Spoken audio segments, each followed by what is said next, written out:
Momen mengharukan terlihat di halaman Mapolresta Malang Kota pada Senin pagi. Seluruh personel polisi bersujud memohon ampun atas terjadinya kerusuhan di Stadion Kanjuruhan. Akibat kerusuhan tersebut, dilaporkan 131 supporter Arema meninggal dunia. Momen tersebut dibagikan melalui akun sosial media resmi Polresta Malang Kota. Dalam unggahannya, seluruh personil polisi tampak melakukan sujud massal di halaman Mapolresta Malang Kota. Sujud tersebut dipimpin oleh Kapolresta Malang Kota Kombes Pol Budi Hermanto. Mereka bersujud memohon ampun pada Tuhan atas tragedi di Stadion Kanjuruhan yang menewaskan ratusan orang dan juga sejumlah korban luka.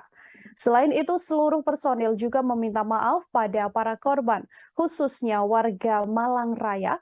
Sebelum melakukan sujud massal, segenap jajaran Polresta Malang Kota melakukan doa bersama terlebih dahulu.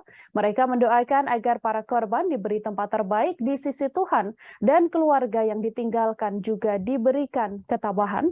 Sujud tersebut dilakukan secara spontan oleh Kapolresta Malang Kota seusai apel pagi, kemudian diikuti oleh seluruh jajaran. Polresta Malang Kota dan Aremania memiliki kedekatan historis dan emosional sejak lama. Oleh karenanya, duka Aremania juga merupakan duka Polresta Malang Kota. Melalui unggahan resminya, Polresta Malang Kota berjanji akan mengusut tuntas tragedi Kanjuruhan.